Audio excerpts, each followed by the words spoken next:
પાસેથી જુગારનો ગણનાપાત્ર કેસ શોધી 5 આરોપીઓને કુલ કિંમત ₹25,89,000 મુદ્દામાલ સાથે પકડી પાડતી પલસાણા પોલીસ।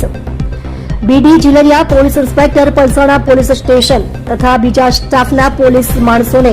પોલીસ સ્ટેશન વિસ્તારમાં પ્રોહિબિશન તથા જુગારની પ્રવૃત્તિઓ પર સખત વોચ રાખી અસરકારક કામગીરી કરવા જરૂરી સૂચના અને માર્ગદર્શન આપી ચોક્કસ દિશામાં વર્ગ ચાલુ કરેલ, જે અનુસંધાને ગઈકાલ તારીખ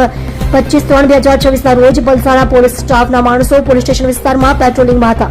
તે દરમિયાન હેડ કોન્સ્ટેબલ અમૃતભાઈ ધનજીભાઈ તથા હેડ કોન્સ્ટેબલ નિકિતકુમાર ખુમાનસંગભાઈ તથા પોલીસ કોન્સ્ટેબલ નિલેશભાઈ જગદીશભાઈ નાઓને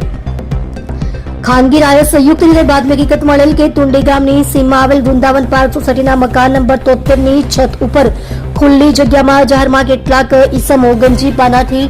પૈસાનો હાર જીતનો જુગાર રમી રહેલ છે તેવી બાતમીના આધારે કુલ 5 ઈસમોને પકડી પાડી આરોપી પ્રકાશ આશરોબા ચૌહાણ ઉંમર વર્ષ 45 ધંધો મજૂરી રહે ઘર નંબર 101 યોગીરાજ કોમ્પ્લેક્સ નવસારી તાલુકો જિલ્લો નવસારી, રમેશ આશોબા ચૌહાણ ઉંમર વર્ષ 35 ધંધો મજૂરી રહે ઘર નંબર 306 યોગીરાજ કોમ્પ્લેક્સ તાલુકો નવસારી જિલ્લો નવસારી,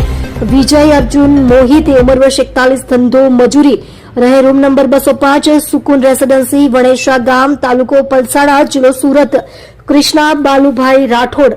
ઉંમર વર્ષ 25 ધંધો મજૂરી રહે ઘર નંબર 45 ઓમ રેસીડેન્સી તુંડી ગામ તાલુકો પલસાણા જિલ્લો સુરત, પરમેશ્વર ગોપીનાથ મોહિતે ઉંમર વર્ષ 30 ધંધો મજૂરી રહે રૂમ નંબર 189 સર્જન વિલા સોસાયટી કારેલી ગામ તાલુકો પલસાણા જિલ્લો સુરત નાઓ વિરુદ્ધ પલસાણા પોલીસ સ્ટેશન ખાતે ગુનો નોંધી કાયદેસરની કાર્યવાહી કરવામાં આવેલ છે।